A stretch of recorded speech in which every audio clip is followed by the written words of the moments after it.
lot weirder when he's standing right next to you and doing it. I wasn't expecting that. With that being said, I'll go through this slide. Nelson, okay, slight delay, but Nelson, thank you for introducing me. My name is Aniruth. I'm currently a product manager at Databricks. Like Nelson said, I work on our storage team, and we deal with really, really large-scale storage. I'm going to talk a little bit about how that works over the next hour or so, and hopefully there's some fun diagrams to keep it engaging. I want to start out with some important disclaimers.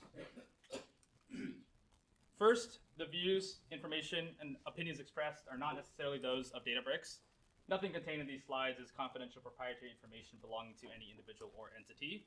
The presentation is for educational purposes only and should not be considered as professional advice. And of course, there might be errors and omissions while every effort has been made to ensure the completeness and accuracy of the information. Kind of makes it feel like it's not really relevant, but I promise it will be. We'll have questions and answers at the end of each section. I'll pause, so that way if your question might be answered, might not, we can have a good discussion and go forward. I want to start by talking about actually a totally different company that also starts with D, Duolingo. Anyone ever heard of Duolingo? Can I see a show of hands? Okay, perfect. A lot of people love learning languages. So Duolingo is a really famous education app. By the time that we got to mid-2018, they were already the most downloaded education app in the world. They, I believe, had over 300 million users at the time, but that wasn't good enough. They wanted more users because at the time, there's only like a single-digit daily active user growth. In fact, if you take a look at the diagram here, that shows up in a second, it's kind of cropped because the growth ends up taking off at the end. But they're running into this problem where they kind of feel like you've saturated the market. All the easy victories are gone. And so their first idea to deal with this is to gamify Duolingo, where they take this idea of this game called Gardenscapes, and they're just going to create something similar. They take this progress bar, this moves count, and they just throw it into Duolingo. And the expectation is that, well, since we can improve retention, which is easier than acquisition of new individuals, and games have really high retention. People that play games like Call of Duty, Black Ops, they don't play for 10 minutes a day. They play for 10 hours in the morning, right? There's an insane retention with games. And previous gamification had worked pretty well, but unfortunately, there was no change. And there's a lot of theories as to why that's the case. One that the Duolingo folks believe is that gamification doesn't really apply because playing a game like Call of Duty is actually quite different than trying to learn a language. And so that the takeaway from this is not necessarily that you shouldn't gamify, that you should, but just copying gamifying something might not necessarily work. So what did they try next? Well, we're going to copy another idea. This time, we're going to copy from Uber. So Uber had a referral program. If you were a rider and you referred another rider, you could get a discount. In the same way, Duolingo had a paid tier subscription. And if you referred someone else, you would get a discount on the subscription. As you might be able to tell where I'm going with this, they now tried the opposite side, which is to acquire new users. And since Uber referrals worked, they thought it might work. And it didn't really work. So now let's talk a little bit about how they actually ended up changing that growth. I think this is the part that's really interesting, which is that Duolingo was able to start looking at their customers and analyze where they actually were, right? No two customers might necessarily be the same. In fact, they chose to segment and discuss on current users who are actively using the platform, new users who have just started using the platform, reactivated users who previously stopped using but are now back, and then resurrected users who were considered like gone. Like more than a week they hadn't used the platform, and somehow out of nowhere they came back. And what's really interesting is that with that, they were able to actually create a diagram showing how everything interoperates, how they all connect together. I don't want to go into the diagram too much. The diagram isn't really the important part here. The important part is that now Duolingo can project growth. GPS signal lost. No worries. Duolingo can now project how a 2% change in a quarter will impact going forward. And so now you can really focus on, well, what do you want to change, right? And I circled this because we have a plus 75% increase in daily active users in 3 years if you focus on the current user retention rate. And the rationale for why is that current user retention rate is really special because the more you increase that retention rate, there's a cycle, there's a loop. So the more users you have, it compounds, it keeps going forward, and so it's a really important place for them to focus on. But the takeaway here for Duolingo was to prioritize retaining their current users. So their previous attempts of trying retention, trying acquisition, instead of guessing, now we actually have a strategy that we know for sure will work going forward. So ultimately, this ended up working pretty well, and I want to talk a little bit about just both strategies for completeness that they ended up using that succeeded. The first one that they had was a leaderboard. So the idea is that you could see where you ranked against all of your friends or against random people, create this sense of competitiveness, and try to give a sense of progress, where you weren't just learning to learn, but you were learning to learn better than the person next to you. And that was pretty good. They 3x'd the number of highly engaged users that they had. And their other idea was the streak, and this is something that I think is pretty common across a lot of platforms today. The idea is that if you keep logging in every single day, you build up this streak, eventually at some point you stop for some unknown reason, and then your streak resets. And it's really hard to get it back. So once you build up that streak, it's a compounding effect. You have more of an incentive to keep it going. And this was actually projected by a new product manager at Duolingo, I believe an associate product manager at the time. Someone was like relatively new, and they just looked at the data and they found that if you had a 10-day streak, your chances of leaving the platform dropped quite significantly. And so it became one of Duolingo's most powerful engagement metrics to see what your streak was, to see if you were going to keep using Duolingo. So you can kind of see where I'm going with all of this. And in case the point isn't completely 100% clear, I want to talk even more about data-driven companies. Right? Amazon Prime is a fantastic example where the recommended section is based on machine learning that uses your data to figure out what you've been looking at. The way they manage the inventory and supply chain is really impressive with coordinating logistics with their delivery vehicles. They even have authentication. That's all sorts of complicated things where if they think you're logging in from the new device, a wrong IP, they flag it and they tell you. I'm not going to spend too much time going through the other examples, but you can kind of see that there's a lot of companies that do this, right? With so many different examples. Tesla's autopilot system, Uber, it's not super clear on the projector here, but I put a trip from the San Francisco airport to Union Square, which is $122. It's an outrageous amount. And the reason is because of search pricing, right? If a lot of people want that route, you can charge people a lot more and they'll pay it. And that is something that is powered by data. So a lot of these companies end up using data to drive their products and to create intelligent decisions on where they're going with their customers. So I want to talk a little bit about the actual data that we have, but before I do that, are there any questions about anything that I just discussed, this precursor to the talk? Okay, that's good, because I'm actually not a Duolingo employee, so I probably couldn't have answered them very well. Okay. I want to talk very broadly as a timeline of where we're going to go into this. Right? At a really high level, storage is a concept that has been around for a very long time. Data has existed for a very, very long time. And they've been changing primarily due to an increase in scale and an increase in demand for analytics. So way back when, in the 1960s and 1970s, we had this concept of the relational database. It was kind of groundbreaking. Edgar F. Codd from IBM wrote this really famous paper, A Relational Model of Data for Large Shared Data Banks. And the idea proposed was to create a declarative language in which you would describe what you wanted and somebody else would figure out how to get it. Right? If you have a SQL statement, you'll select star from some table, you put in some filters, groupings, have-bys. You don't actually do the work of telling what files to look at, where in the database to scan. All of that's abstracted away from you into this glorious thing we call SQL. IBM creates System R. It's the first relational database management system where we're now starting to integrate all these things together. You have your compute, your storage, your locations, metadata management. All of it's starting to come together as one complete solution.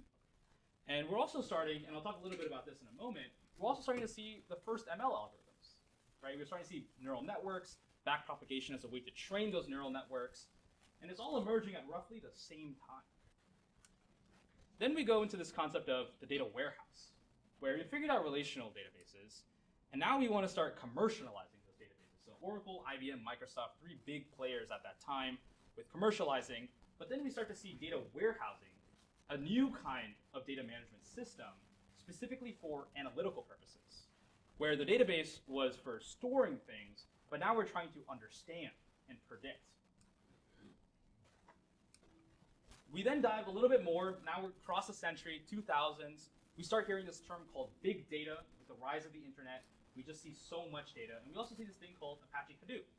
And I'll talk about how these are kind of related, where with the rise of big data, with just the sheer volume and variety of data coming in, we started noticing that the traditional relational database management system from the 60s and 70s was now struggling.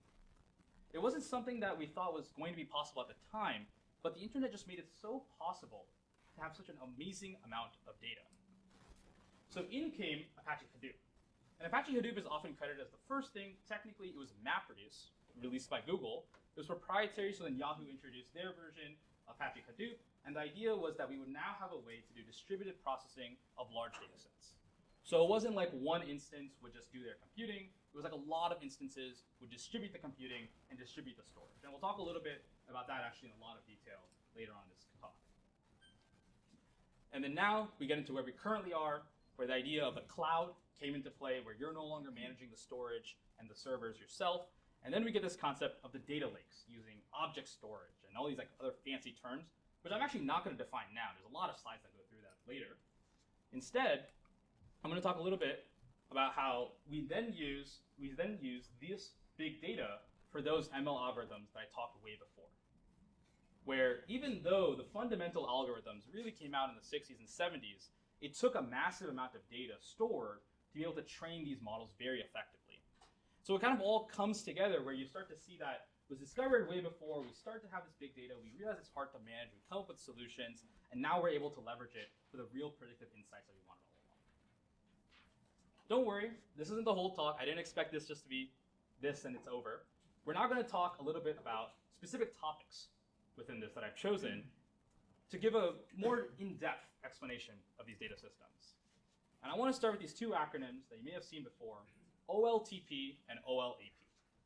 I see some nods in the crowd, pretty famous acronyms. The idea goes back to the data warehousing stuff that I was talking about in the previous slide, where you have two distinct types of data processing, one for your operations and one for your analytics. So OLTP, that's your online transaction processing system. This is for your daily operations. So this is real-time, transactional, operational data systems where you generally have the same queries, right? Primarily inserting, updating, and deleting records that you currently have. Typically, it's stored in a database. There's some proprietary format of the underlying data files that you may not even have access to. And it's really optimized for concurrent writes, where a lot of different writers or engines or tools or whatever can write to that database. So some common examples include a bank.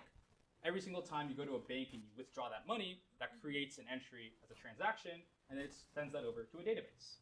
And of course, banks don't just have one bank location. There's a lot of bank locations, a lot of tellers, a lot of transactions. And in fact, so much of it is automated that the sheer scale is something that's very challenging for us to deal with. And so databases are optimized for those concurrent writes. Another example is hospitals. It's a very similar example with patient records. And another example is a store. Just a general store might have to do inventory management, supply chain management. There's so many different use cases for databases that exist today. And on the other side, we have online analytical processing, which is kind of similar, but now we're starting to think what happened versus what is going to happen. So the idea is that we are now going to be looking at the past to try to figure out where things are going to go. And now these queries are a little different. These queries aren't your insert into the data or modify the data directly. Now we're trying to figure out how to select from the data, how to aggregate the data. Maybe I want to figure out what is the best 7-Eleven location to go to. So maybe I look at the user satisfaction, the user ratings. Maybe I want to figure out the best 7-Eleven location from the perspective of corporate. So I look at the total amount of revenue across all my locations. I sum, I aggregate across all those locations, those regions, and I present that ultimately. So here we have the data warehouse, which you notice is actually kind of similar. Again, we have a proprietary format that maybe you can access directly, maybe you can't, but now we're optimizing for complex reads. And this is then used for something like ML, maybe your reporting use cases where you're trying to generate a dashboard, and maybe even something else like Tableau. And between the database and the data warehouse, to get your data from what you're entering to where you can now use it, we have this process called ETL. The process that you hear it, sometimes it gives you nightmares over all the various things you have to deal with, all the pipeline failures, all the jobs that messed up. But ETL is just a way for us to extract, transform, and load. The idea is that we are consolidating data with our integrity and validation. So sometimes you have records that may be incomplete, that may have wrong values. We're cleaning it, maybe adjusting the schema, maybe joining and combining things, maybe creating new records, and that goes into your data warehouse where it is ultimately transformed. We're going to talk a little bit about how it's transformed to optimize for these reads instead of these writes, and then you use it downstream. So you can now kind of see how it's actually that's a full direction where we're starting from that bank where a teller made some transaction. We go to the database, we go to the data warehouse, and then finally, we can actually extract insights, right? Maybe we can tell where you're withdrawing the most from an ATM or how much you usually withdraw to predict if a withdrawal was anomalous or something that you should be alerted about. Within these systems, I talked earlier actually about ACID transactions, right? When I was saying you update your OLTP system, I kept saying that we were going to update it via a transaction. And that word transaction is actually very loaded. It means actually a lot of things. Specifically, it means that an operation that is a single unit of work. And the reason why that is so important is that it contributes to data integrity in what you're doing going forward. And there's sort of 4 pillars of this, which is where this acronym ACID comes from. We start with atomicity, which is that all operations either complete fully or not at all. We then have consistency, which is that your data changes are synchronized and predictable. It sounds kind of obvious, but when you're distributing your data and you have to balance between updating one node and replicating that throughout a lot of nodes in a system, it's actually very complicated. You then have isolation, which is that your concurrent transactions, so different people, different individuals are updating the system at the same time. They should not be affecting one another. And then we have durability. And the idea behind durability is that we don't view system failure as an if, we view it as a when. That the system will crash, and when that happens, you need to save your things, persist your data into disk, right? So that means that you're saving into storage, and so it lasts for a while. So here's an example scenario, just to recap what I talked about with the transactions. So we have Danny Ocean and Terry Benedict. For the sake of this scenario, we're just going to pretend that Terry's deciding to transfer $150 million willingly to Danny. In the movie Ocean's 11, the reference is that it's not actually willing, and he just stole the money from Vegas. But the idea is that there's 2 parts. We're going to deduct $150 million from Terry's account, and we're going to add $150 million to Danny's account. And the transactional piece here is we want to have atomicity between both pieces, right? They both must succeed together. You can't just withdraw $150 million from Terry. You can't just create money out of thin air and give it to Danny. There must be consistency in the system, right? It's not like you're creating money out of the air, so it's a rule that we have that is maintained. You must have isolation, where you can still theoretically use this bank, right? Other transactions should still be able to go forward. And you also need durability, where this is a permanent transfer. Maybe years down the line, the system crashes. It doesn't mean like this transaction never happened and it was lost forever, right? Then he stole that money fair and square. And now, given all of the stuff that I just talked about, we've unlocked this concept of big AI. Sorry, not big AI, big data, which unlocks AI. And I tripped up over the words there. A lot of those ML techniques, like neural networks, backpropagation, gradient descent as a way to update your parameters, were discovered many decades ago. And they've been really popular in recent years. And a large part of it is actually just in big data, right? Where if you look now, the neural network and backpropagation architecture is very, very dominant, but it was really with the amount of data that you had to train those models, right, that we were able to leverage those going forward. In fact, you may say, well, okay, transformers are used for LLMs, and there's this attention mechanism that scans over words, and that's why it's all going forward. And my response would be, well, yes, that is why, but a lot of those discoveries were really just powered by big data. If you look at the sheer amount of data these companies are using, even with the neural networks, you started to be able to make these kinds of insights and these kinds of jumps to really go forward, right? So this is a cool diagram that kind of illustrates that. If you have so many parameters, you need a lot of data to train. In fact, they're only increasing.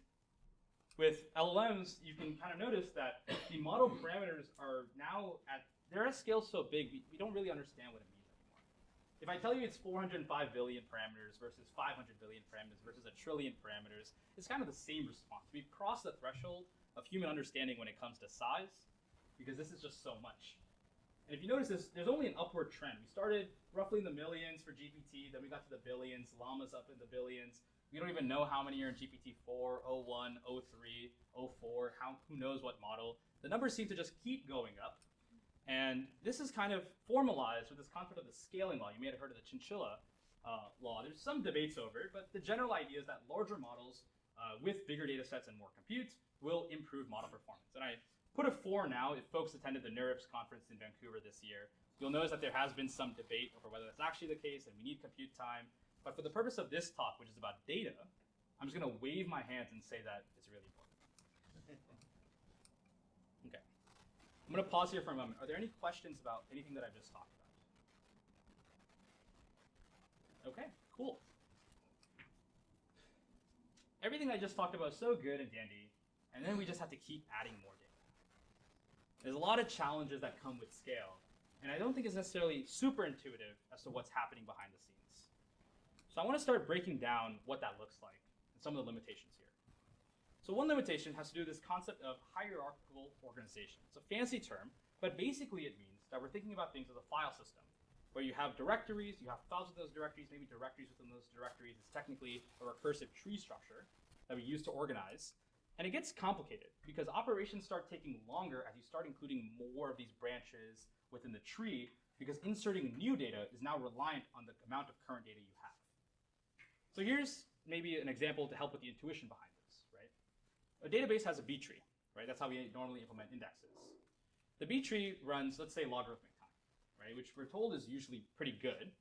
But it turns out that we've somehow now hit a point where even that's not good enough anymore, where the data is so big that we've run into a point where the constant value of that is really, really complicated. And that's kind of what the insight is here, right? Even if it's a small thing asymptotically, it still matters in the real world as we do things. If what I said in the last 30 seconds doesn't make any sense, that's perfectly fine.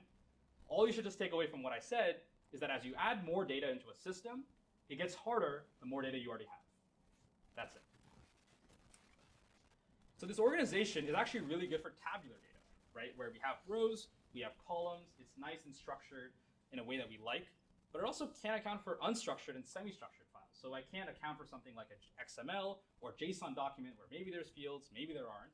I can't account for images, I can't account for video, I can't account for more complicated kinds of mediums. And what's especially important with this is that these are the kinds of mediums that are really unlocking insights from AI today, right? The idea that you can show a CT scan and use ML on that to figure out, is there actually an issue? And the other piece of this is just the nature of physics, where in this database world, I mentioned way earlier that your compute and your storage grow together. So you don't handle any of it. You declare a statement in SQL, right? And the engine figures out how to optimize, how to run that query for you. The problem is you can't just scale your storage. You can't just scale your compute. They're coupled together into one system. And now we start making all sorts of tricks that we need to pull off to make that work, and all sorts of physical limits that start kicking in. And the real key here that I really want to emphasize is it's because the compute is coupled with your storage. You can't just scale up your storage and leave your compute as is. And if you don't believe me, the reason is, well, obviously you can separate them. Well, that's where we're going to talk about some of the challenges with separating them in just a moment, and kind of talk about how we're going to deal with those challenges going forward. And I have a little icon here. It's actually misleading, and it's trying to say this is not possible. So don't take this as truth. These performance bottlenecks are very real. Just to give some context, right?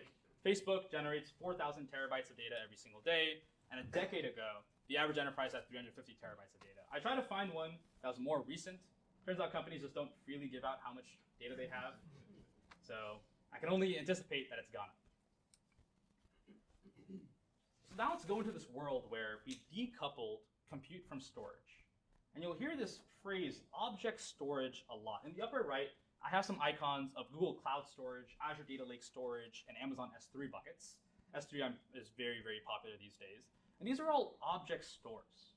And very often you hear this term object store, and you kind of just think about it as like regular storage. Well, I'm here to tell you that it's not regular storage. It's actually very different. And it's really a testament to the power of the people that build these systems that it feels like just another storage system. What we're going to do for this piece is I'm going to show you a lot of limitations.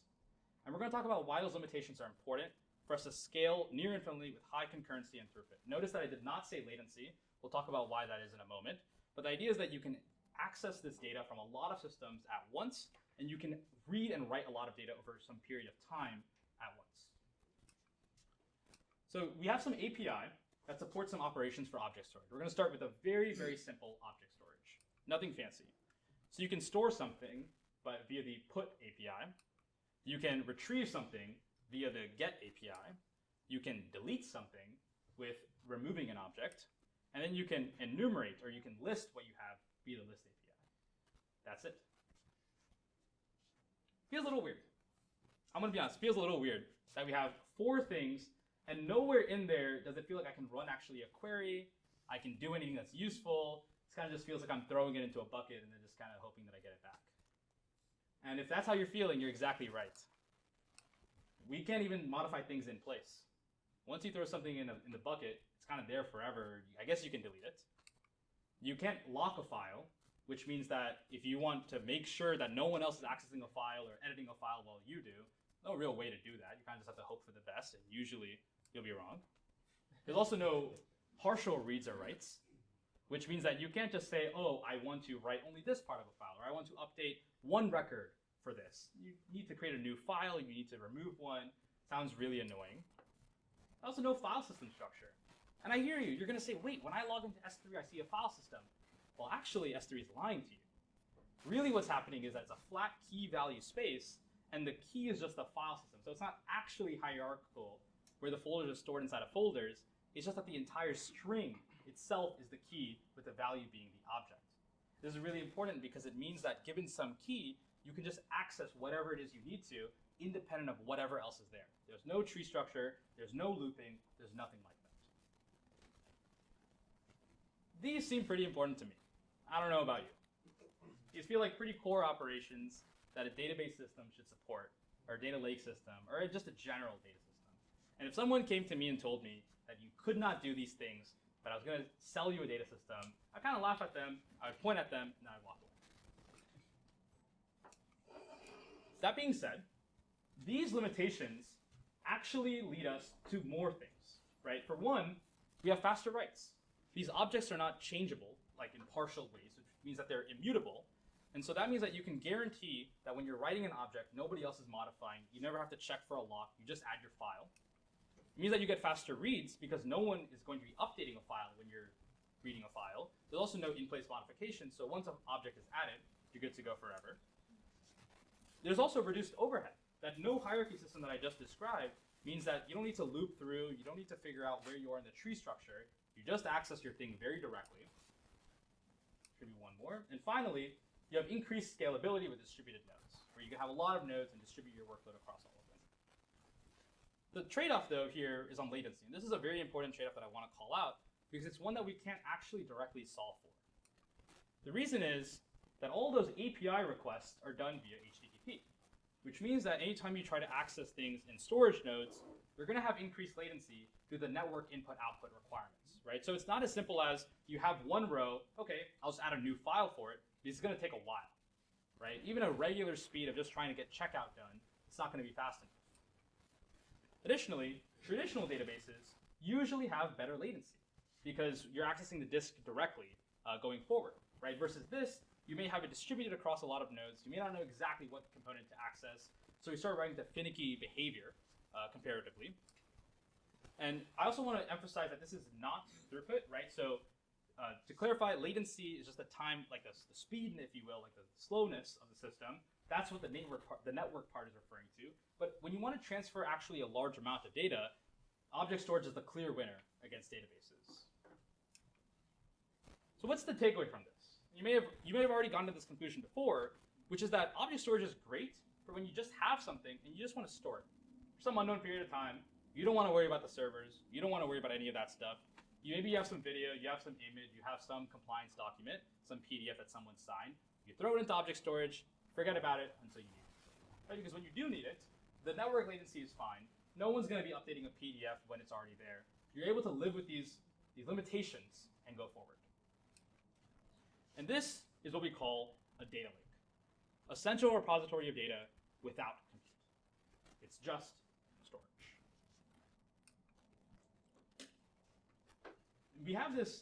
We use these data lakes in a lot of ways. I want to talk a little bit about how it relates to this other concept of the data warehouse.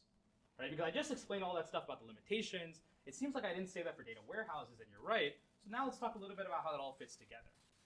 So I have this data maturity curve where we're going to start with answering the question of what happened. So maybe I clean my data, I do some reporting, I try to look at how my things are doing, I write some SQL queries, try to figure some stuff out. Maybe I even explore the data, see if I can notice trends. And this is where the data warehouse is used. This is where we get our business intelligence from. Then there's this other question. What is going to happen in the future? And this is where we start hitting into predictive modeling, prescriptive analytics, and agentic decision making. And this whole other piece now requires those advanced kinds of formats. It's not just have your data anymore. And so usually we throw this into the data lake, and we call this the AI piece. And to make matters even more fun for us, we're going to double ETL, because why not, right? So remember that initial thing that I showed where you ETL from your database to your data warehouse. Now what we're going to do is we're going to ETL from the database into the data lake, where you can just throw things in there, forget about it, keep it forever, and then to make sure you can still do all the other stuff that you need to do, we'll ETL again into the data warehouse. Sounds a little painful, right?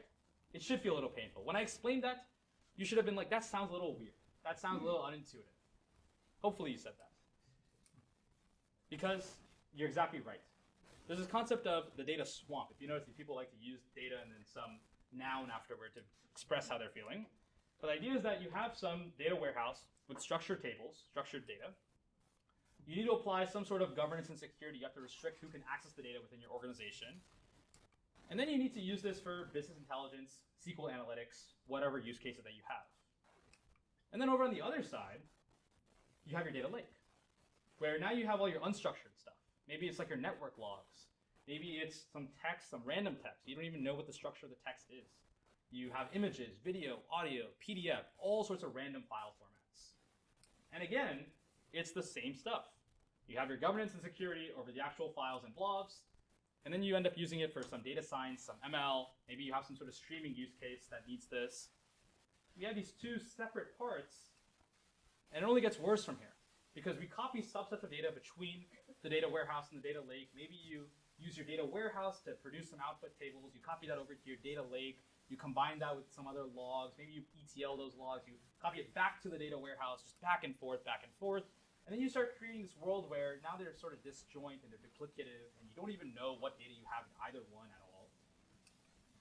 Then you also have your incompatible security, right? Maybe someone puts security one way in one system, and it's another way in another system. And now you start running into all these issues because your tests only check one but not the other. And you also just don't have support. Maybe your SQL analytics power your data science, or vice versa, right? These two things do not exist independently of each other in the real world, right? It's very often that your data streaming stuff will go in, and then you use that to power reporting, use the reporting to power a model, use that model for data science. It's very common to see things just go all over the place. And the solution is, well, we just copy it back and forth. And I don't feel like that's a great solution, right? Anyone feel like this is a good solution? Hopefully not. That's where I agree with you. It's not a great solution to have a data warehouse and a data lake.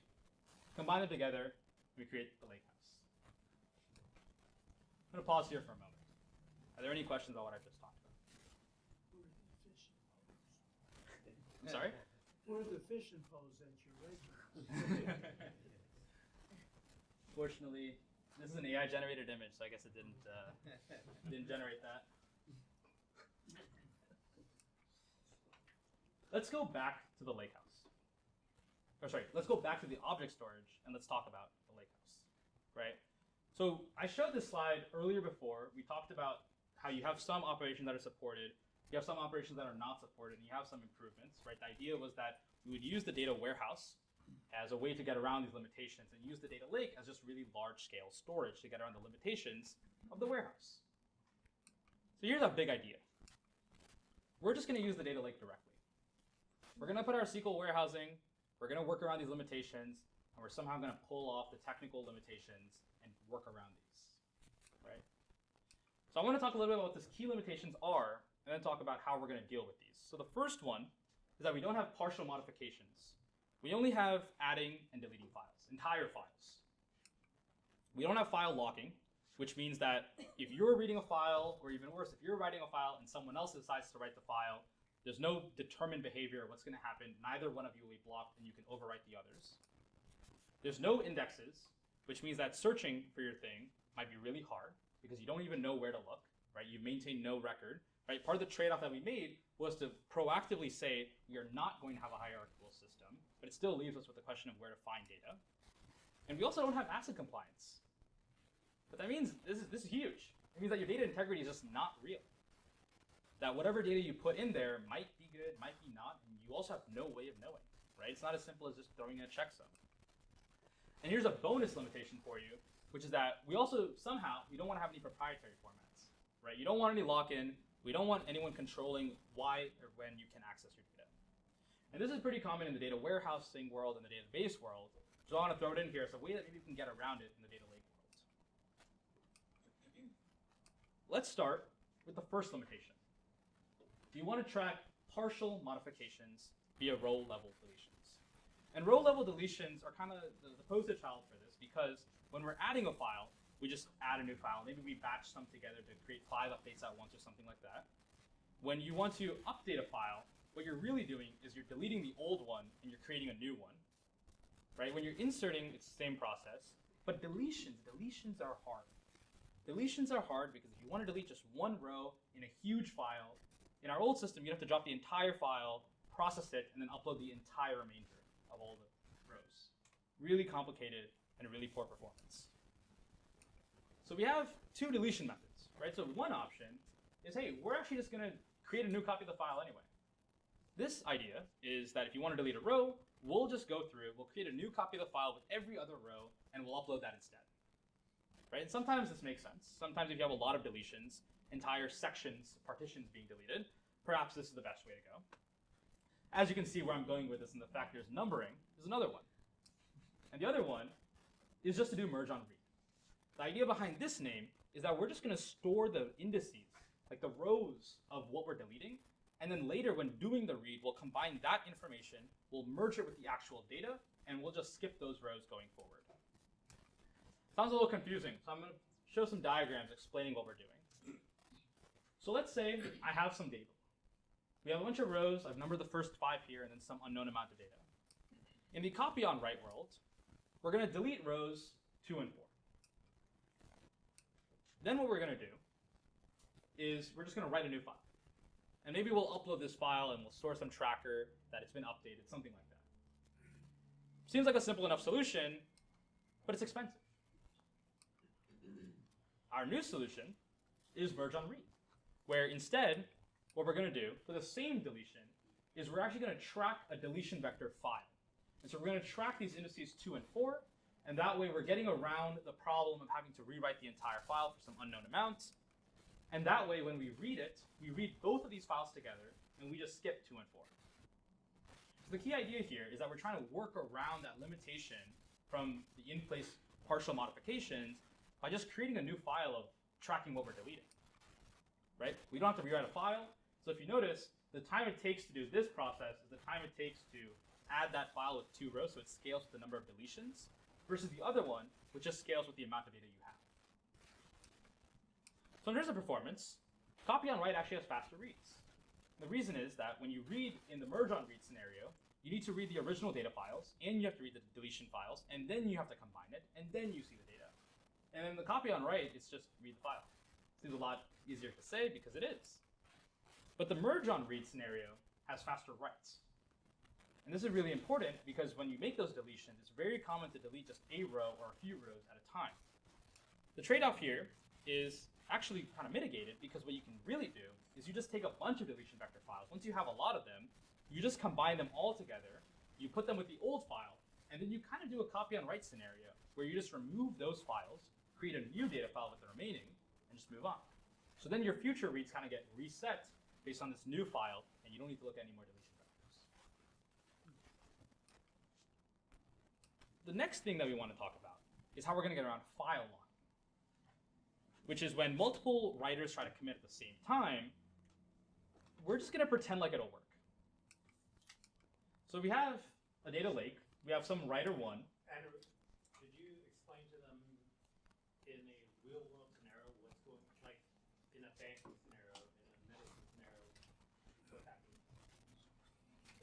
Sure. So, in a concurrency. Sure, in a concurrency scenario. Yeah. So we have 3 writers. So an example could be you have some sort of bank and they have multiple ATMs. And you're storing all this data in a data lake and everyone's going and withdrawing and they're all withdrawing at the same time.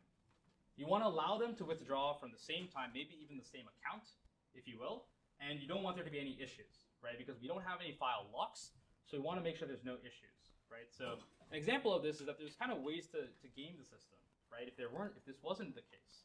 So maybe, for example, you have $500 in your account, right? How does the system know whether or not to give you 500? Well, we have to check that you have 500. Then we take whatever you have and subtract 500, right, usually. But if I make the same request on 2 different machines and I time it, so that way I hit one and then the other one right after, and I only have 500 in my account, the first one will say you have 500, we can subtract, but before it gets to that second piece, the other process started, and now it says you have 500. And so ultimately, I'll end up with a bank balance of minus 500 somehow. I'll have $1,000 of cash in my hand, and the bank has an issue. It's kind of an example that motivates this going forward. So given that strategy, that example of where things are struggling with the bank, we now need a way to deal with these conflicts, right? And it's very simple. What we're actually going to do is we're just going to assume there's no conflicts going forward. So we're going to have good scaling from this, good concurrency, all the stuff that I was talking about before. We'll have improved performance, but we still need to deal with this idea of no conflicts, right? How are we actually going to do it? And the answer is we're going to have the writers stage.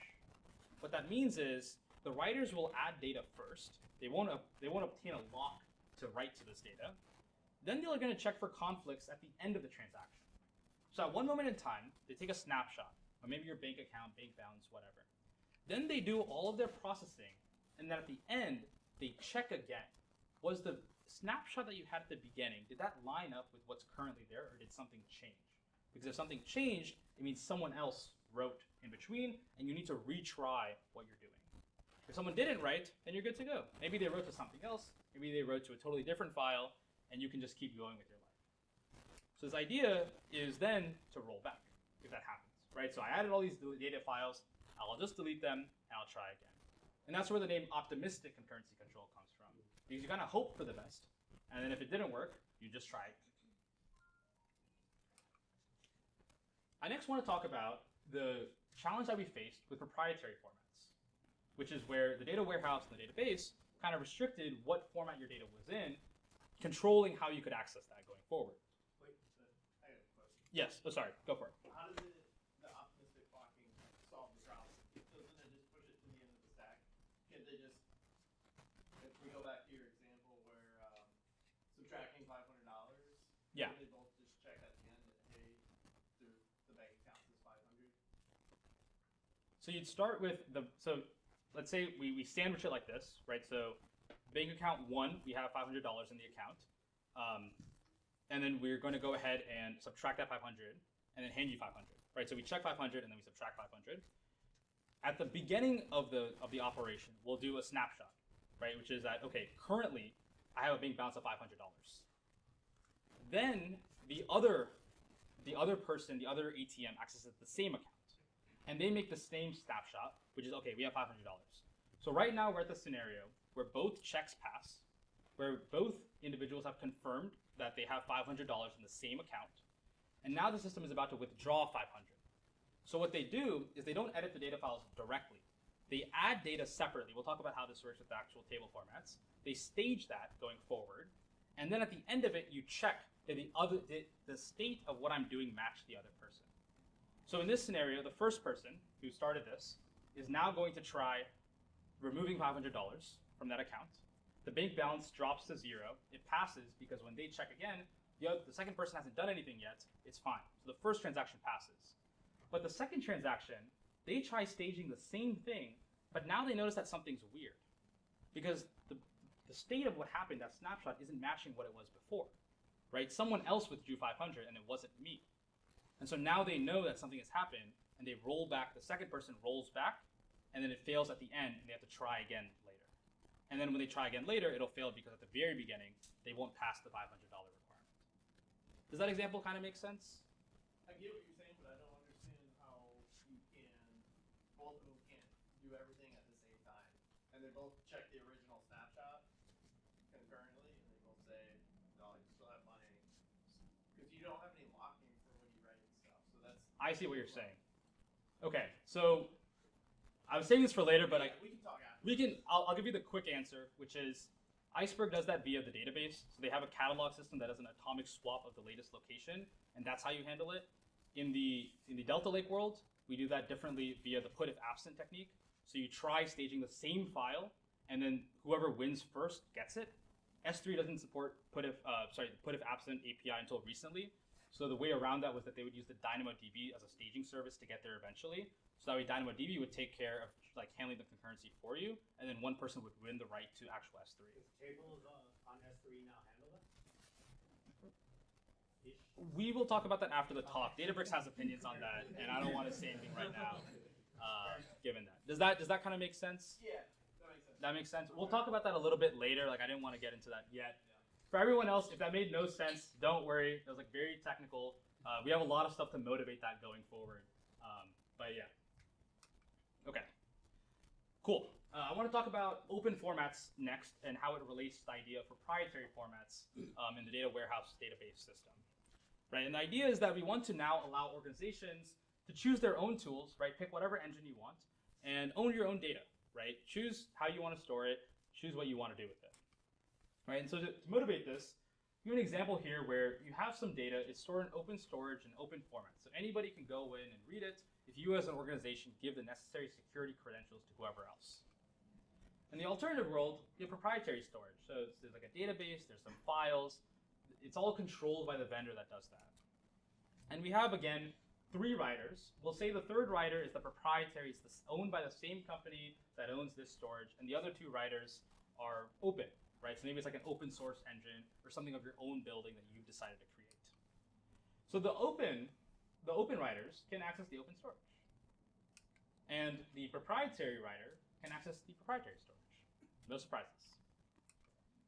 The weird part comes when the open writers try to access the proprietary storage, right? Because you're not created by the vendor. The vendor didn't approve you to access this, right? You don't have the necessary credentials, or maybe you're blocked at the storage level. Maybe you don't even know how the data is stored. You don't even know where to look for the data, right? And there is a way around this. You may have heard of something called query federation, which is basically where writer 2, because it can't do the query directly, it will then call on writer 3, the proprietary writer, to do the request for them. This is like you can't access it directly, so you call on your friend to do it for you, but that friend charges you a lot of money to access it, and it's the whole reason why you didn't want to do it in the first place. Otherwise, you would have just gone to that friend directly. So you're kind of locked in, and you're kind of locked into this third writer. They can charge you whatever they want, and they are always free to raise their prices in the future, right? This might sound familiar as like what some vendors do. I won't name any names. You're free to imagine. If you were to hint. Good attempt. I will not fall for it. And we're going to do this via some open formats. And this is now where we're going to start diving into a little bit of the technical stuff of how we actually pull this off. I've kept saying we're going to pull this off, but we haven't really gotten into how that's possible yet. And we're going to do this across both the data layer and the metadata layer, the data of the data tracking. And I have some logos here. We'll talk about what these logos are, what they mean, how they work in just a moment. And we're going to start at the actual file level. So we're not even at the table level yet. We're just we have some file. And this file is typically Apache Parquet in these data lake systems. This is the logo for Parquet. It's an open source, column-oriented data file format. Before I go any further, I want to give a huge caveat, which is that you can find hours of presentations on just Parquet. So the topic that I've done here is I've kind of condensed this all into one slide, just one key takeaway going forward. But if you're interested in learning more, you should come on the March Tampa Devs talk with Alex Delgado. He's going to go into a lot more detail about all of this. So if it feels like I'm just giving away a secret sauce and there's no motivation, that's why. So the idea here is that for these analytic workloads, I mentioned way earlier that we use these data warehouses for these kinds of workloads instead of the database because we're optimizing for the reads. What did I mean by that?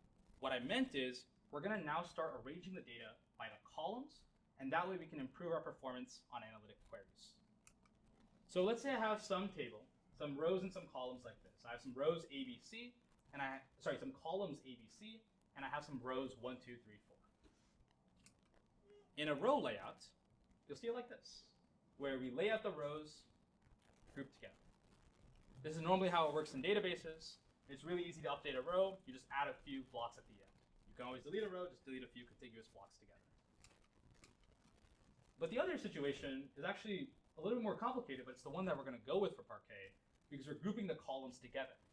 And the intuition here for why this is actually more helpful in a lot of cases is because if I want to do something like sum the revenue across a bunch of stores, it's helpful if I store all the entries in the revenue column right next to each other, right? Versus storing them all over the place and having to go and jump around within my data file format.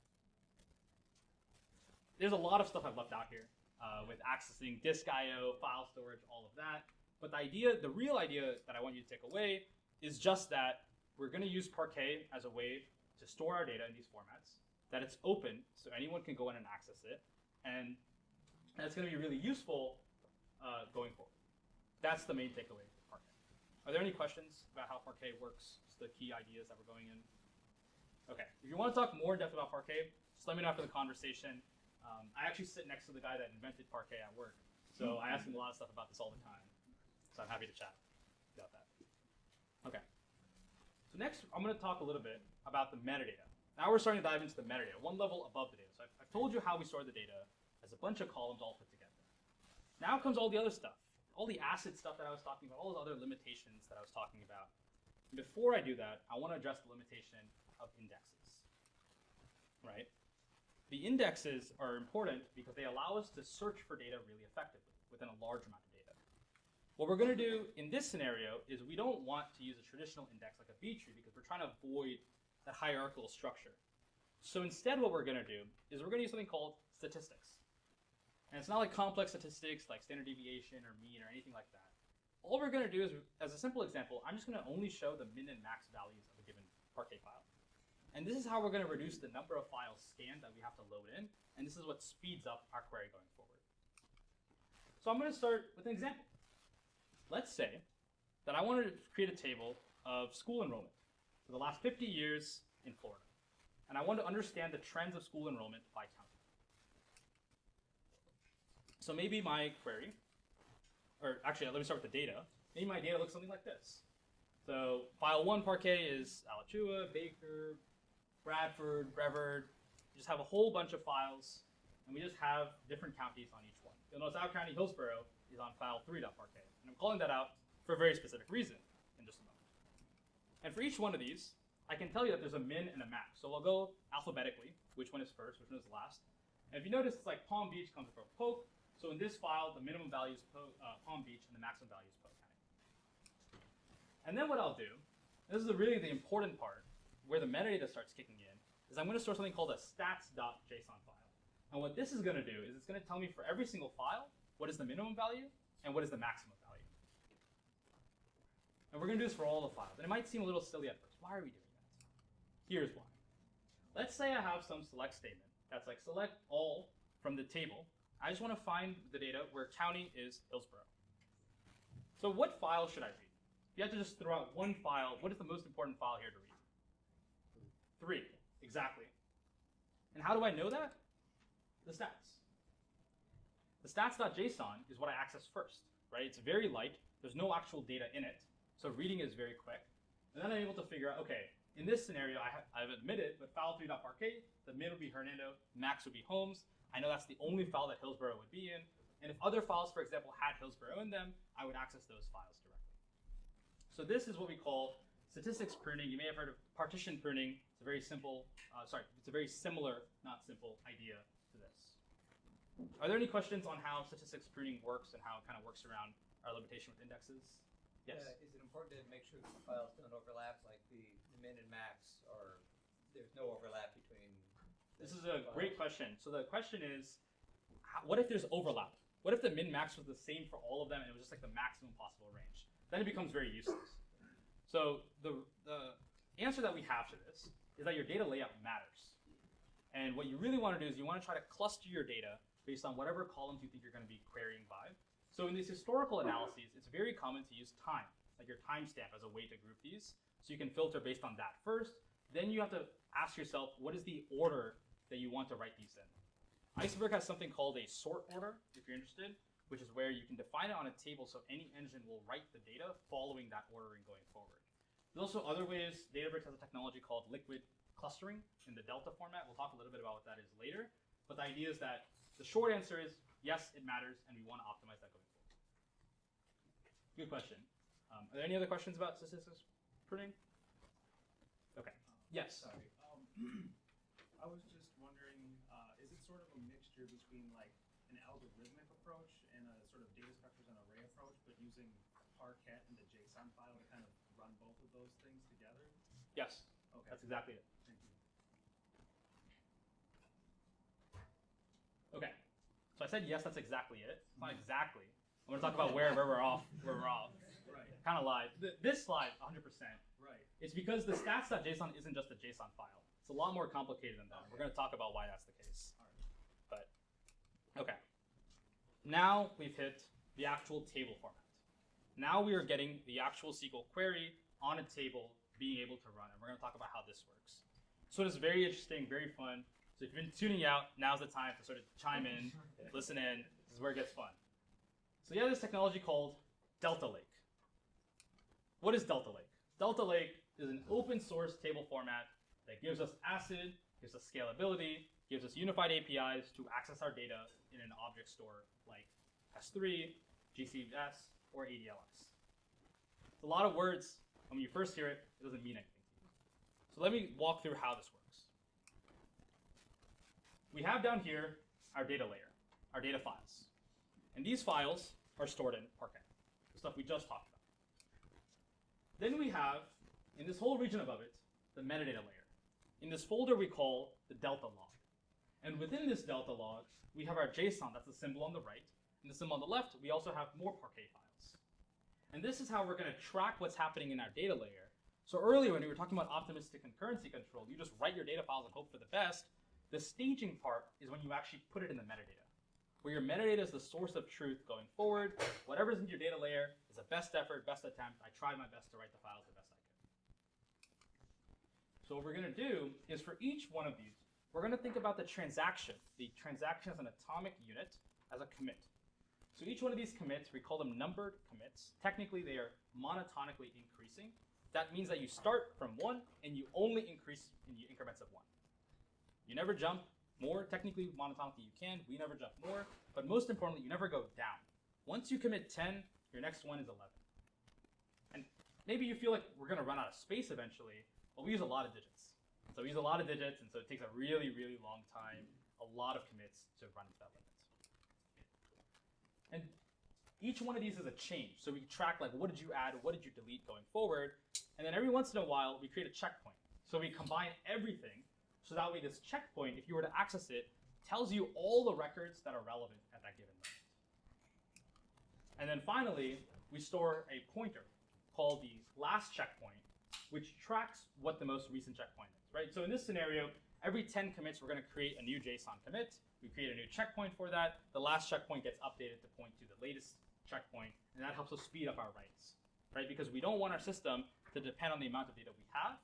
Just because I've done a lot of commits does not mean that I want the system to get slower over time.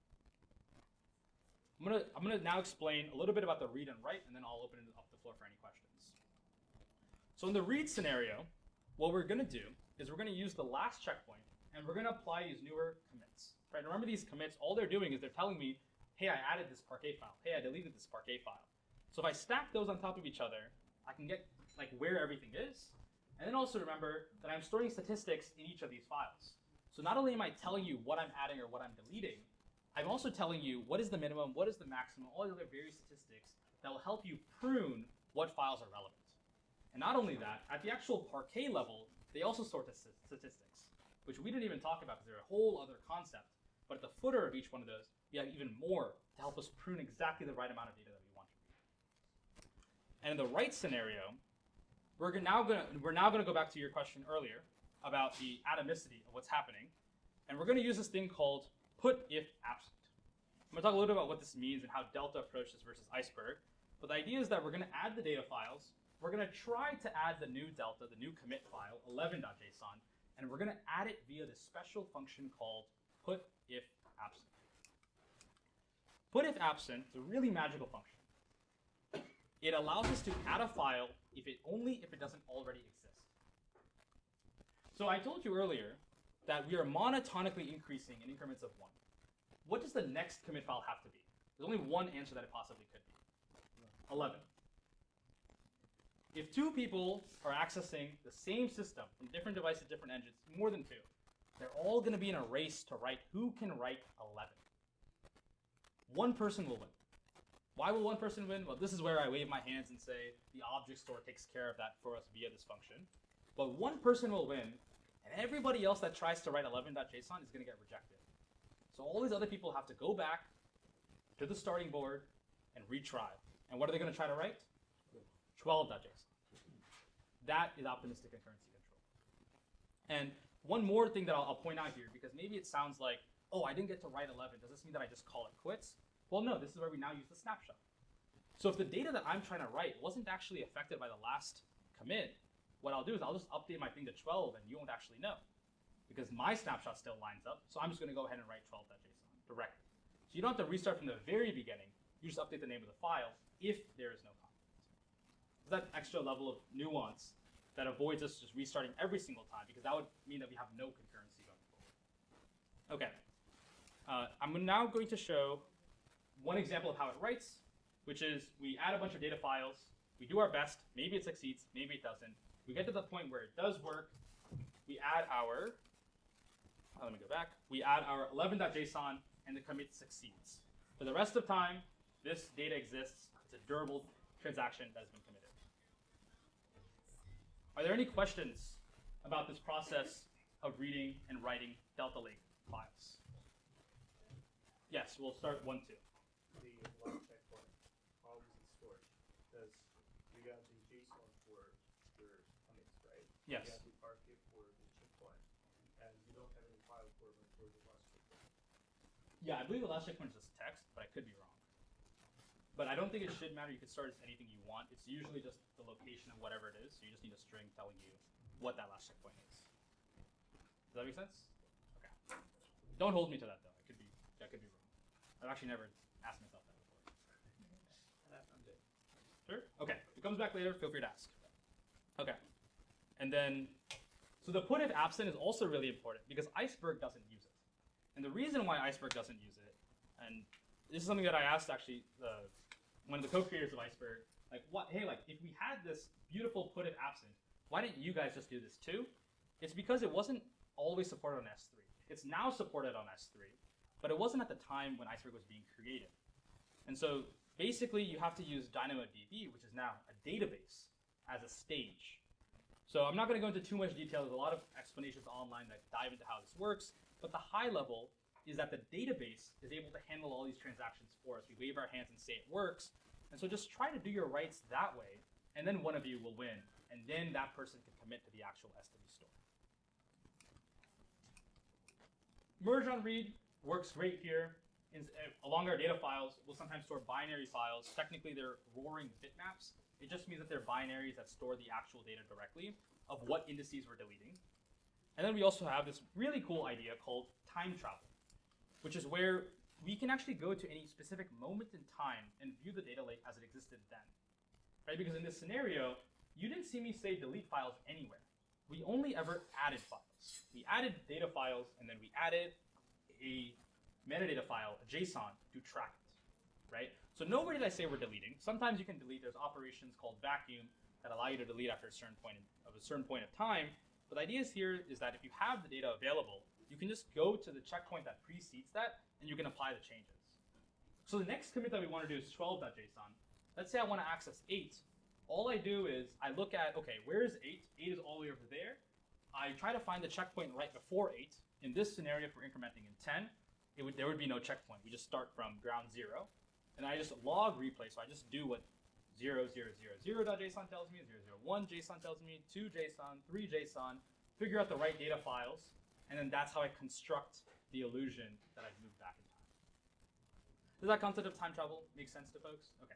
It's a really powerful idea that it really fits in well with the concept of doing historical analysis going forward.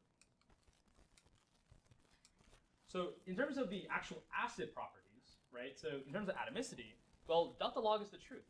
And delta log is read in atomic units. right? Maybe the data files fail, maybe they don't, but we don't start with the data files. We start with the commit JSONs. And the commit JSONs are added atomically via that put if absent function. So we only can ever see atomic transactions, right? It's committed as a JSON or it isn't. There is no in between. It doesn't really matter what data files are there otherwise. We have consistency, because what the idea is that anyone reading this is going to stack and layer these files on top of each other the exact same way, because you have monotonically increasing commits. These are not random file names. You stack one, then you stack two, and so you'll never get mixed up, right? If any of these ever reference the same file, you won't get confused.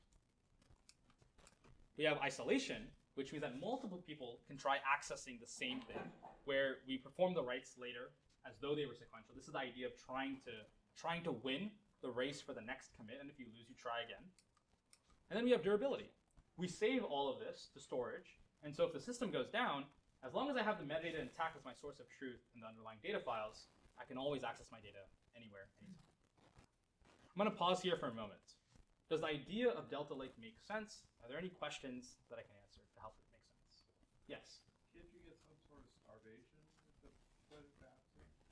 If you've got like a slow rider, he always loses every single time. We'll talk about that after the talk. If I answered that, we'd be talking for some time. Any other questions? Okay. I feel like I have to answer it now. So I figured there's somewhere. yeah, kind of like the TLDR is that slow writer. It depends on if there's a concurrency conflict with another writer. So if there isn't a concurrency conflict, like you aren't modifying the same underlying data, we'll use that trick from before where you just update the JSON number. So as long as your snapshots match of what you're actually changing, you're okay. If the snapshots don't match, and you are a slow writer, and you consistently lose, you've lost. Yes. When you were talking about merge on read, Yes. talked about like tracking deleted files. Does that map to GDPR and other like data privacy regulations? This is a good question. So the question is, does tracking deletion like vectors, like what rows we're deleting, does that map to GDPR or other regulations? GDPR is the EU one. So kind of and not, maybe. There's a difference between physical deletion and logical deletion. So physical deletion means the underlying data files no longer exist. If I try to go into the object store, I just can't access them at all.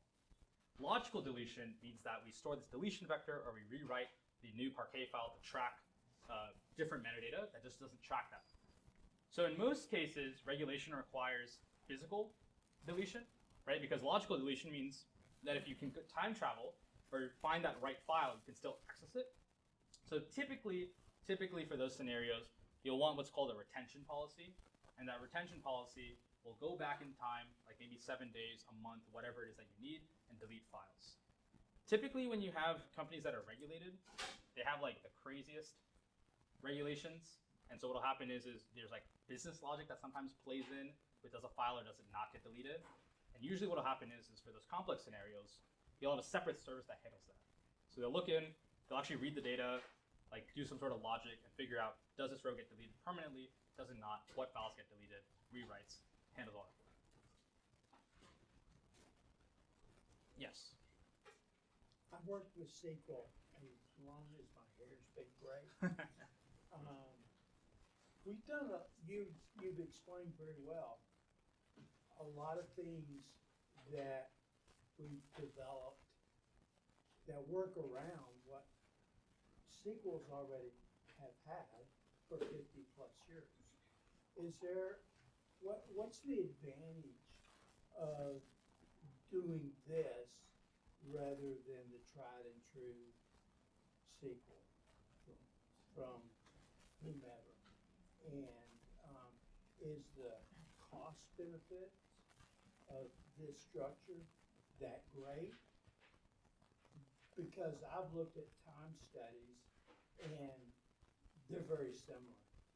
I mean, JSON queries, if they're done right, work very well, but you better go hire somebody and pay them a lot of money to design those JSON structures properly. And so I think for me, looking at an overall cost, you gotta look at what Microsoft is charging you for Azure and SQL Azure versus the money you pay a DBA to design all that in this structure. I mean, tell me the advantages there. Yeah. So the first thing I would say is that object storage is like really, really cheap. Like it's like insanely cheap. Like a terabyte on S3, like $1 a day, no discount. And the biggest companies get huge discounts, like very, very big discounts. And so when you're operating at a scale where it's common for you to think about in terms of petabytes, not even terabytes or gigabytes, this kind of architecture is what you really need, because the operational cost of handling a database at that scale is where like this cost will start ballooning, right? You'll like suddenly start seeing a really, really rapid growth in that. And I think the point about like, having another database administrator try to optimize your database and tune your database, it's possible. It's very doable, and you can spend a lot of time optimizing it. This is free. If you go to the GitHub Delta Lake repository, all this stuff is there. It's open source. Microsoft, like you mentioned, actually uses this in their Fabric product for large-scale data enterprise usage. So I guess like my response to that would be, it's a question on your scale, right? If you're operating in the megabytes, the gigabytes, maybe you need a data lake, maybe you don't. There's some debate to be had going there. Terabyte scale, maybe we can talk about the optimizations, maybe we can have a little back and forth. Once you hit the petabyte scale, or if you're Netflix, you start hitting the exabyte scale, which is 1,000 times bigger than that, this is the answer. Does that help a little bit with thinking about it? Yeah. For what it's worth, I'm not a sales guy at Databricks. So usually when I talk to customers, they're already sold on this. This isn't my area of expertise to pitch someone on Delta. Yes? I don't know where this fits into the, I don't know where exactly this fits in, but when you look at like structured versus unstructured and semi-structured data, Mhm. right? And trying to parse it out and deal with both types of data within one system, right? Where does NoSQL fit into all of this? I don't know if that's the right time to ask that question. I'm happy to answer. So on the previous slide, I talked about how one of the things Delta gives you is something called unified APIs. And so you can just use SQL to access tabular data.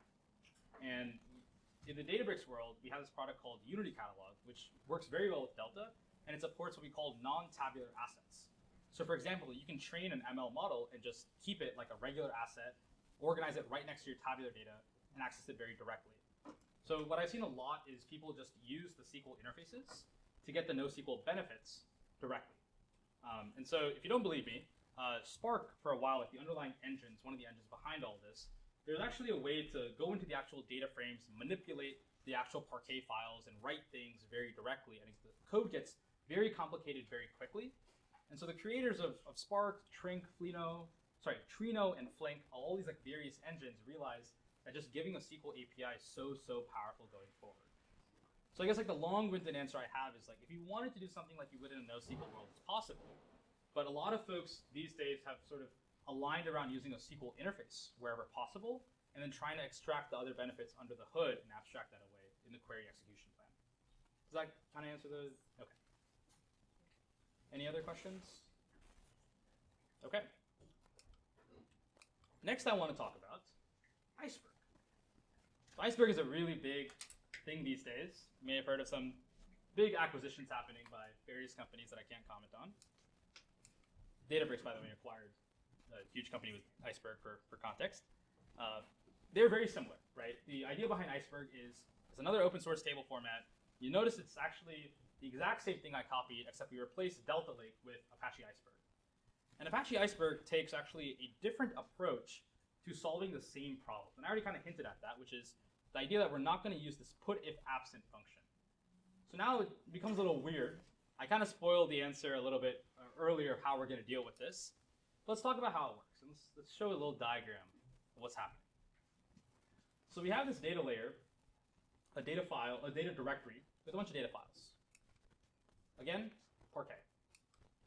We then have a metadata layer with a bunch of metadata. The paper airplane is a symbol for Apache Avro. It's like row-based, nothing to worry about. It's just another open file format. And the idea is that we're now going to track, like commits, we're going to track this manifest file. It's very similar. We're just going to track what things are there, adding and removing, going forward. But here's where it gets interesting. I talked all that bit about hierarchical structure, and now I'm going to introduce a tree hierarchy, where we have this manifest list that tracks all these manifest files, which track all these data files. You see, it's a lot of words starting to build up. And then you have a metadata file that contains a snapshot. So the best way that I like to think about this is you work your way down. You start at the metadata file. You look at what snapshots are available. You see the snapshot 0. You ask, okay, what's in this snapshot 0? It takes you to a manifest list. This is just to make our scanning more efficient, right? If it turns out the manifest list tells me the statistics of what I'm looking for aren't there, I don't even look at any of the manifest files within it, right? I can cut it early. So then we go through the manifest list, we go to the manifest file, and then we go to the data files, right? It's just very similar to what we did before, except now we introduce this hierarchy, and the hierarchy allows us to scale, right? So maybe like I have a branching factor of 100 or 1,000, it's a lot more manageable than a branching factor of 1,000,000 going forward. So you're able to prune more effectively with this structured tiered approach. But if you notice, we're not using put if absent. So maybe I write this, maybe it succeeds, maybe it doesn't. How do I actually know when it's gone through? And that's where we have this concept of something called the Iceberg catalog. So you've heard of things like Unity catalog, Polaris catalog. There's probably others that I'm not thinking of. Nessie, Arctic, Gravitino, Lakekeeper. There's just so many of these various tools, and they're all Iceberg catalogs. And what does an Iceberg catalog do? The catalog does a lot of stuff. It does governance, controls who can access your data, optimizations. But for right now, we're going to look at it in the Iceberg world for just one purpose, which is to track the latest metadata location. That's it. So in other words, in the Delta Lake world, I said you write all your data files, you commit your change JSON via put if absent. In the Iceberg world, I'm going to say, okay, not only do you write your data files as like a best effort, you're also going to try to write your metadata files, and then you're going to go to the catalog. And the catalog is the source of truth. You tell the catalog, hey, I have a new location for you. If the catalog agrees, then you get to swap. And so that's how we get around all these things with ACID. So our read here is we're actually going to start from the catalog. We're not even going to start from the metadata file. We don't know what metadata file to access until you go to the Iceberg catalog. Once you hit the metadata file, same thing all the way down. Use the statistics in each file to prune your way going forward. Then we have our write pattern, which is very similar to what I just described, right? We're going to start with adding our data files down below in the data layer as Parquet. Then we go ahead, create a manifest file tracking those. We create a manifest list tracking that. And then we create a metadata file. And you'll notice I have multiple snapshots that I can access. So I can still access all the data at the previous moment in time. And then I do this atomic swap, where now the current metadata pointer is the new metadata file. I can access the old snapshot if I want to see the old data, but I can no longer go to the old metadata file. So that's how Iceberg kind of takes care of the writes. I'm going to pause here for a moment. Does this approach, anyone have any questions about this approach? Yes. So you always have only one actual metadata file. Yes. It's kind of like there's one source of truth, right? If two people are telling you different things, someone is lying. And the number of snapshots, is it limited? No. I should rephrase that. To my understanding, I'm not aware of a limit on the number of snapshots. There may be one deep in the spec that I'm not aware of. Okay. But the snapshot's not like readable or writable, it's just a snap. You can't. What you would do is, if you wanted to create a new snapshot, if you wanted to modify an old snapshot, that's not possible. You would create a new snapshot in a new metadata file. But you can always read it. Does that make sense? Okay. So merge on read is actually slightly different in the Iceberg world. I won't go into too much detail, but the idea is that instead of sorting the binary directly, we store it as a Parquet delete file. For those of you familiar with Delta Uniform, this has its own host of interesting implications.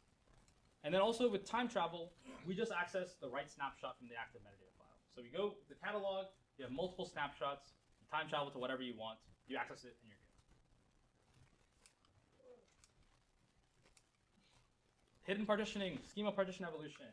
These are things I'm not going to talk about with Iceberg, but they exist and they are real features. In terms of atomicity, I've kind of talked about this, where the catalog metadata pointer is updated atomically after adding your files with the new metadata location.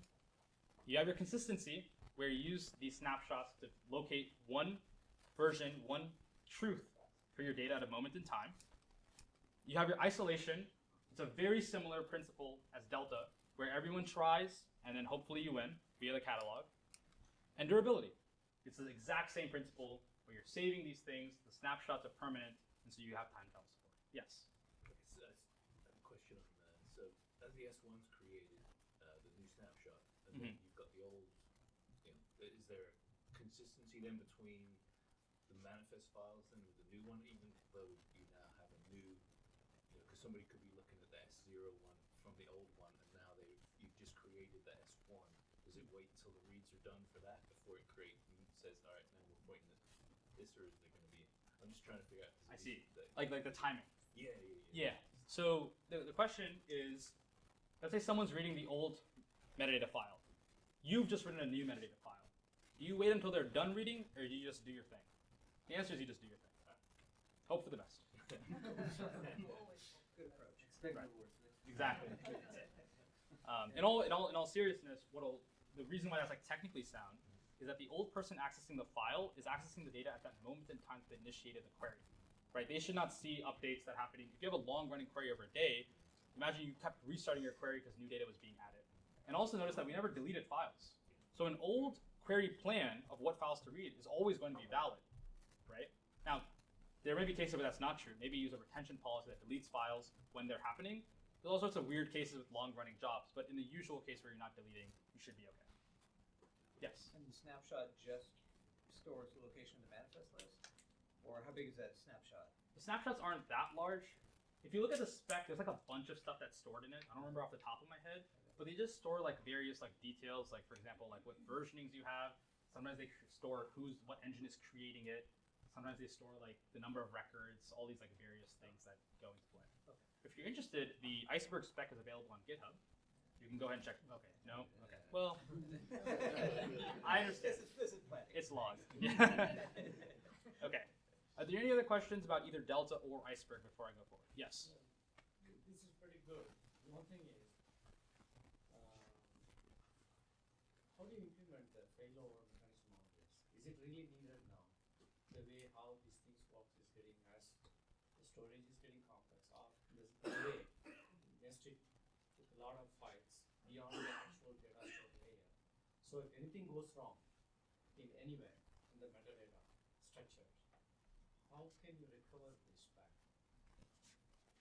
So the question, just to make sure I understand, is as these metadata structures start happening, the assumption for durability is that we're saving it and that's going to be saved forever, right? But as a system failure, and there's all sorts of issues across nodes in these large distributed systems, we're going to start running into issues. And how do we deal with that? Is that the question? We don't. S3 takes care of it. That's the short answer. So S3 has 11 nines of durability. It's like insane how many nines that is. It's like in a given year, they have something like minutes of downtime, maybe even less. It's so little that people just assume it's always up. And so what happens is that if you actually read the technical papers behind S3 has been around for a very long time. Started in 2006. It was the first product offered by Amazon Web Services. Very impressive product.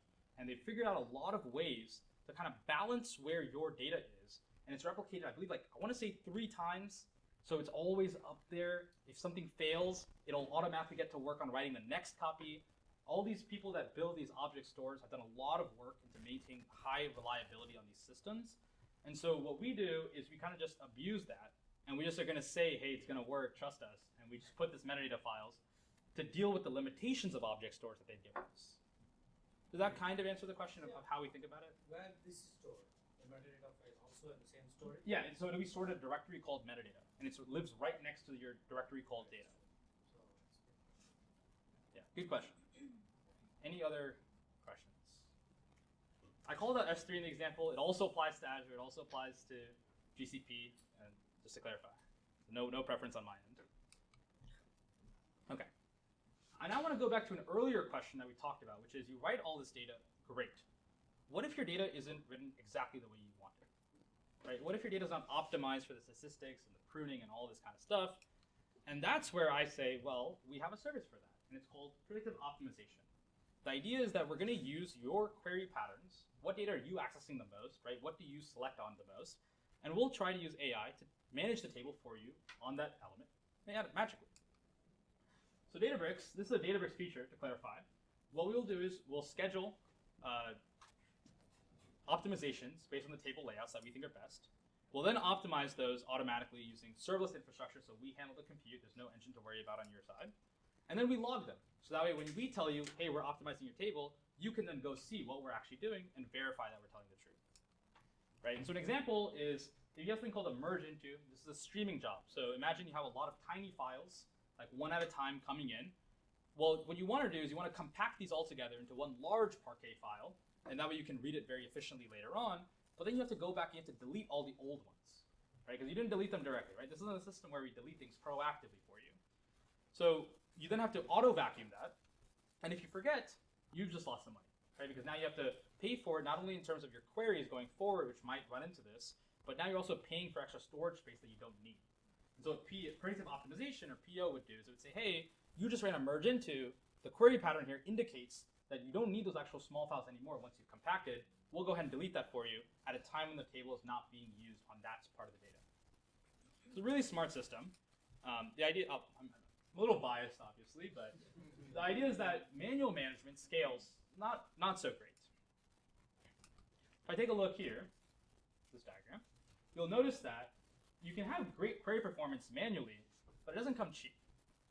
And in fact, when you look at cost, predictive optimization actually is better than no optimization, right? Giving Databricks your money to optimize your tables, that can actually be better than just letting all the data sit there, because your future queries will get more efficient, right? So when you look at the total cost of ownership, it's really important to tune your tables, adjust your metadata, expire your old snapshots, delete those orphan files. So all those files that people wrote in an attempt to win and then they lost, make sure you're deleting those too, right? There's a lot of weird scenarios that happen that have to be maintained.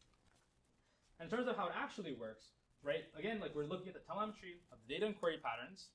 We then use models to evaluate the performance and determine how to save costs going forward based on those query patterns.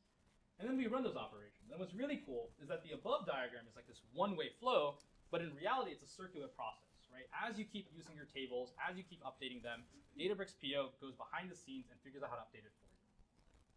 Not a sales pitch, so maybe I didn't do like the best job of pitching it, but I kind of wanted to talk about this problem that we have with when you're writing your data all willy-nilly, what happens to it? Well, we have services in place to optimize that.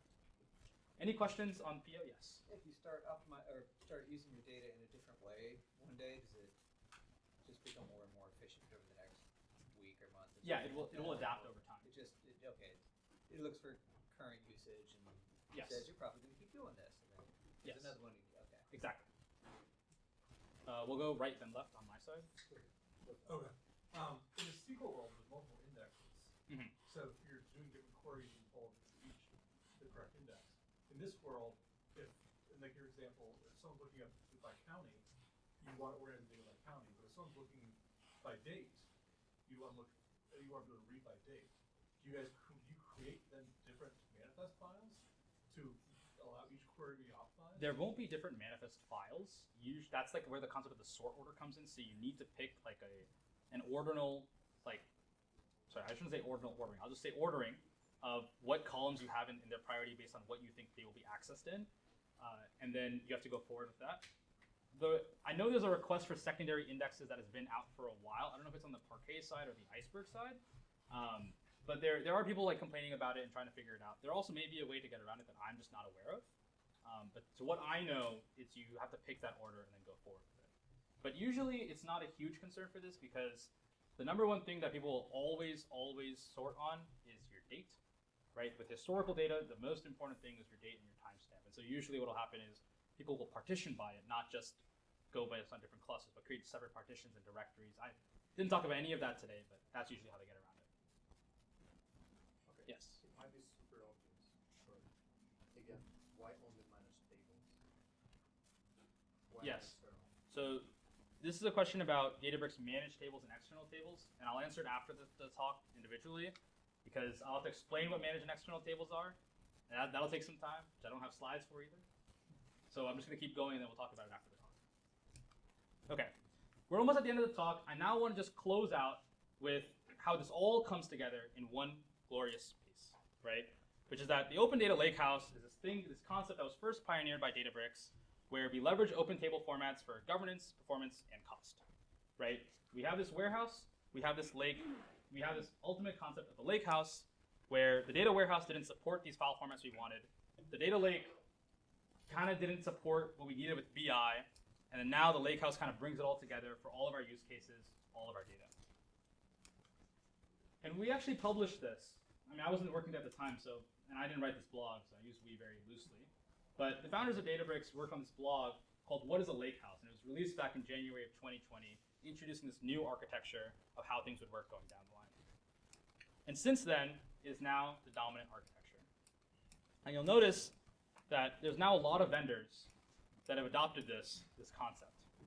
In fact, the original father of data warehousing, Bill Inman, initially didn't like the Lakehouse, but has now written a book explaining why we need the data lakehouse to avoid data swamps. So all this stuff that I just talked about, yes, Databricks uses, but it's not just us, right? All the vendors are realizing that customers want to own their data, they want to control their data, they want to use the engine that they want without vendor lock-in going forward. And it all comes together via this open data lakehouse where we use data lakes, we use all these technologies going forward. If I just summarize this in just one sentence, data is important for hardware, right? We have these limitations with compute and storage. We used object storage to get around this. It scales, but it had some limitations. We try to get around these limitations with using the warehouse, duplicate data, but that had its own problems. And so we said, you know what? We're just going to use the lakehouse. We're just going to use the lake directly for our needs. And this gives us metadata from our open table formats that we just talked about how they work. We use AI to optimize our tasks and our performance. And then we have unified governance, so one place of truth to control who can access your data. And the business value here, in case it's not clear, I just want to really emphasize, this is important. Data-driven decisions require a lot of data. They require a lot of data going back in time. And even more importantly, you don't know what data you need until it's time to do the analysis. So you can't go back in time in real life and then decide to record the data. You just have to go back and look at it, right? When Duolingo was thinking about what they needed before, they had all the data already in place, then they built their model, then they built their metrics after the fact to use that data going forward. So that's why it's so common with data lakes, just throw all your data in and run your analysis on it later. And this is true for all the companies that I had on that slide, and all these examples going forward. That wraps up my talk. I'll now open the floor to any questions and answers. You can find me online at these links.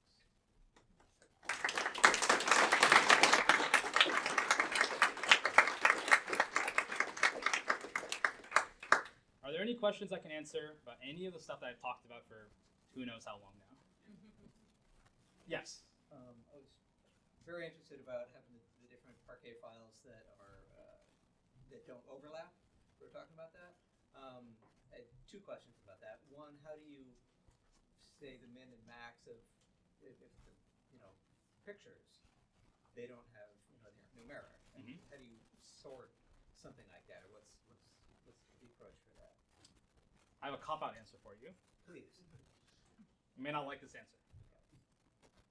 Parquet is a tabular, column-oriented format. Images are not tabular data, so they don't handle it. Great. And then my second question, if you have, say, just to simplify, 5 Parquet files, and this is A through D, and this is E through G, whatever, just Sure. alphabetically. What happens if you start adding like 1 million rows to the A through D and none of the other files? Is there something in the process that divides that up into multiple files then? Yeah, so the question is, sorry, yeah. That was it?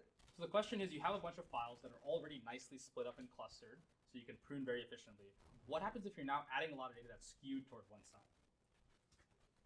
So the first thing that I would say is that you're not actually updating an existing file. Remember, we don't do partial reads or writes. Yeah. So you're creating a new file.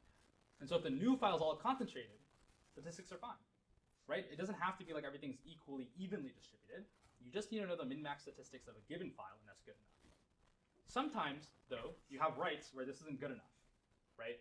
Where your data is skewed toward one direction, and you want to somehow encapsulate that. There's a technology called liquid clustering. It's in Delta Lake currently. I don't believe it's in Iceberg, but I could be wrong. The idea is that we're going to start using something called a KD tree.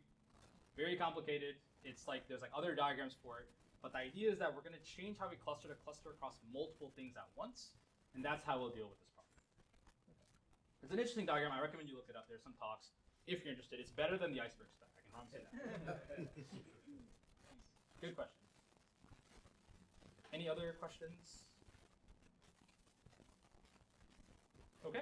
Thank you all for taking the time to listen. I'll hand it back to Nelson.